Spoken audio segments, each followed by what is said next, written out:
प्रथम श्रेणी आज आम जानिबा कौन जानिबा डाकघर विषय कौन। अच्छा आम डाकघर कोटा कि जानिच आम डाकघर हूँ सिंदूरपुर है। तो द्वितीय श्रेणी डाकघर विषय अच्छी से पाठर ना है गाँ बुला कौन पाठ नंबर 10। आ तृतीय श्रेणी जना जना बही अच्छी से पाठर ना है डाकघर कौन। डाकघर रे गोटे गीत अच्छी से गीतटा प्रथम आम गाइबा। ना मोर डाक बालाटी ना मोर डाक बालाटी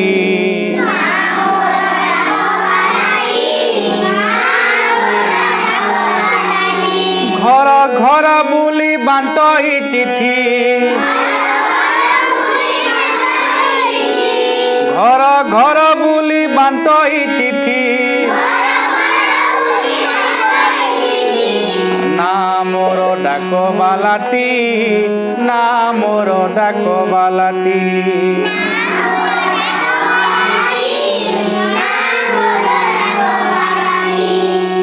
एबे आसी जिबा द्वितीय श्रेणी आम गाँ बुला।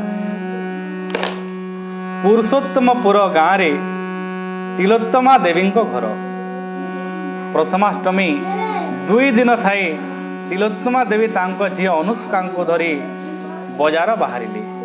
बाटरे पोस्ट ऑफिस देखी अनुष्का पचारे माँ एठारे कौन हुए। तिलोत्तमा झीवर कथा शुणी उत्तर देली एहा गोटिए पोस्ट ऑफिस एठारे पोस्ट कार्ड लफाफा अंतर्देशीय पत्र टेलीग्राम फॉर्म इत्यादि मिले। दूर जगह को टंका पठाइबा ओ खबर पठाइबारे पोस्ट ऑफिस साहाय्य करे। आजिकाली मोबाइल फोन रे बहुत दूर जगह को कम समय रे खबर पठा जाई पारुछि।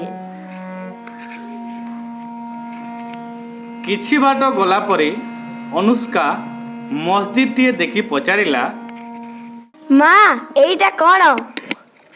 माँ कहिले ए हेउसी मस्जिद मुसलमान माने एठी प्रार्थना करती हिंदू माने मंदिर रे पूजा पाठ करती भजन कीर्तन करती से भली ख्रिस्टियान माने गिरजा रे प्रार्थना करती सिख माने गुरुद्वार रे प्रार्थना करती।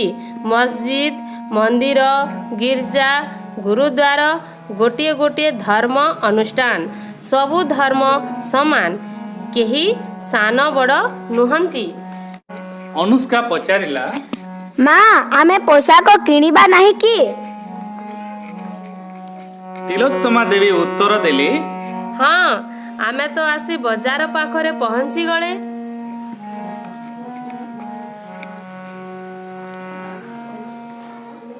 अनुष्का कहिला माँ तुमे जेओ हाट को जाओ सेईटा पुनी कौन।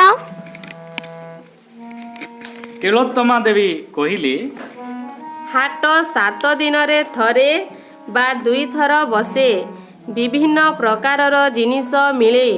विभिन्न अंचलरू लोक माने आसी किणाबिका करती। हाट सरिला परे दुकान गुड़िक सबू उठी जाए। गोटे जगार विभिन्न प्रकारर दुकान थिले ताकू बजार कहती। यह सबुदिन खोला रुहे। तापरे अनुष्कार जामा किणा हैला से खुशी मन रे घर को फेर। तो पिला माने आमे देखिला आम द्वितीय श्रेणी गाँ बुला पाठ आम देखिला पुरुषोत्तमपुर गाँव रे कहार घर तिलोत्तमा देवी प्रथमाष्टमी 2 दिन थाए तिलोत्तमा देवी तांको जी अनुष्का को धरी कोठी को बाहरिले बजार को बाहरिले नहीं बाटर से माने कौन देखिले। धन्यवाद। तो अनुष्का कौन पचारिला एठारे कौन हुए नहीं तिलोत्तमा देवी कौन कहले यह गोटे पोस्ट ऑफिस ଏଠାରେ ପୋଷ୍ଟ କାର୍ଡ, ଲଫାଫା, ଅନ୍ତର୍ଦେଶୀୟ ପତ୍ର, ଟେଲିଗ୍ରାମ ଫର୍ମ ଇତ୍ୟାଦି ମିଳେ। ତୃତୀୟ ଶ୍ରେଣୀ ତମେ ଜାଣିଛ ଆଗରୁ ତମର ଜଣା ଜଣା ବହିରେ ପଢ଼ା ହେଇଛି। କ'ଣ ପଢ଼ା ହେଇଛି? ନା ମୋର ଡାକବାଲାଟି, ନା ମୋର ଡାକବାଲାଟି।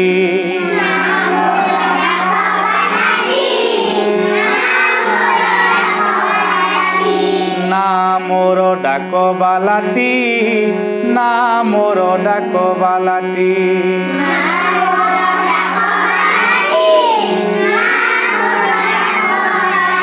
ଘର ଘର ବୁଲି ବାଣ୍ଟଇ ଚିଠି, ନା ମୋର ଡାକବାଲାଟି, ନା ମୋର ଡାକବାଲାଟି।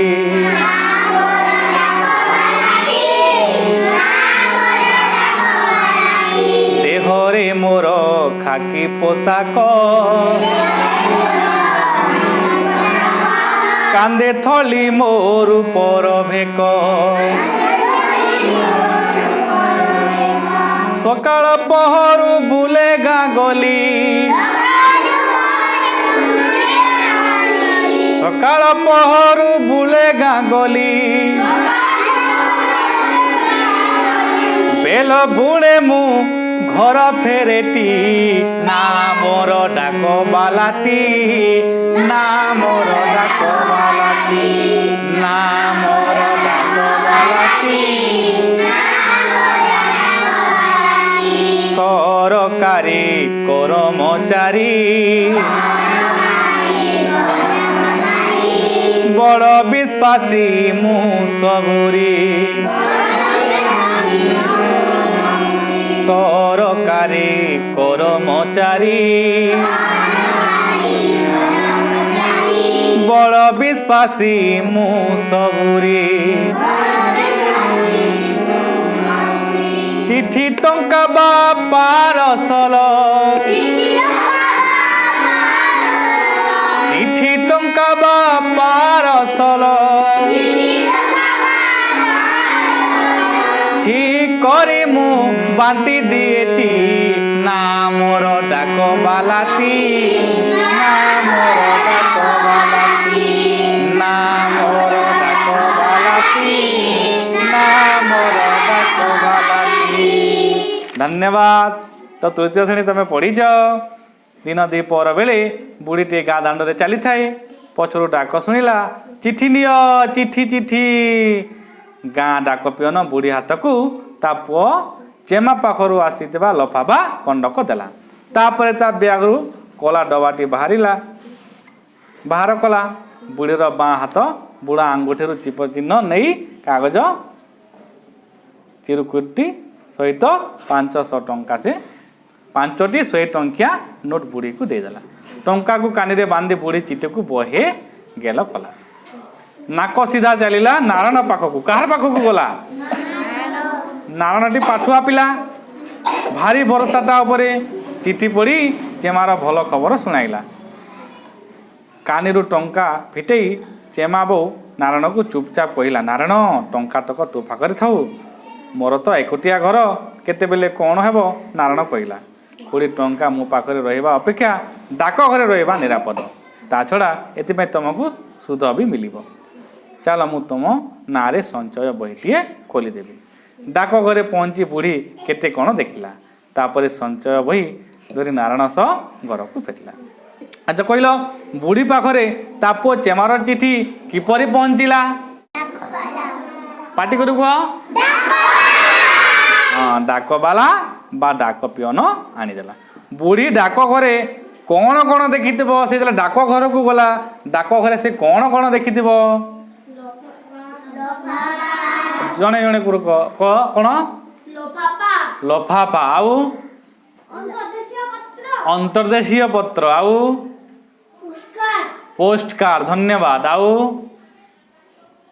ଆଉ କ'ଣ ଦେଖିଥିବ? ଲଫାଫା, ଅନ୍ତର୍ଦେଶୀୟ card, post card, telegram form. ଧନ୍ୟବାଦ। ଏଗୁଡ଼ାକ ସେ ଦେଖିଥିବ। ତାପରେ ଆଉ ଗୋଟେ କ'ଣ? Money order form. କ'ଣ? ଯେଉଁ ବୁଢ଼ୀ ପାଖକୁ ଟଙ୍କା ଆସିଲା ତା ପୁଅ କ'ଣ କରିଥିବ? ମନି ଅର୍ଡର ଫର୍ମରେ ଲେଖିଥିବ। ଆଉ ଟଙ୍କା ତା ପାଖକୁ ପଠେଇଥିବ। ଆଚ୍ଛା, ଆଉ ଡାକ ଘରେ ଟଙ୍କା ସଞ୍ଚୟ କରି ରଖିଲେ କ'ଣ ସୁବିଧା ହୁଏ? ଡାକ ଘରେ ଟଙ୍କା ସଞ୍ଚୟ କରି ରଖିଲେ କ'ଣ ସୁବିଧା ହୁଏ?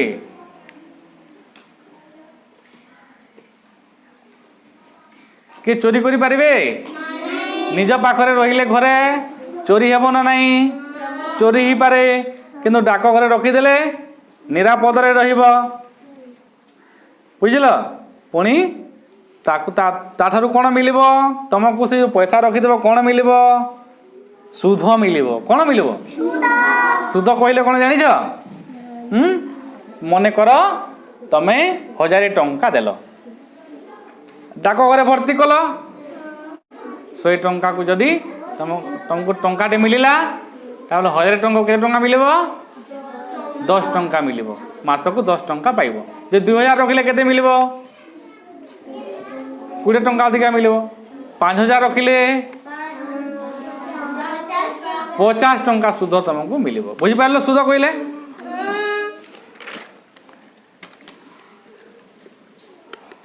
ଆଚ୍ଛା, ହଉ, ତୃତୀୟ ଶ୍ରେଣୀ ବେଲେ କହିଲ ଲଫାଫାର ମୂଲ୍ୟ କେତେ?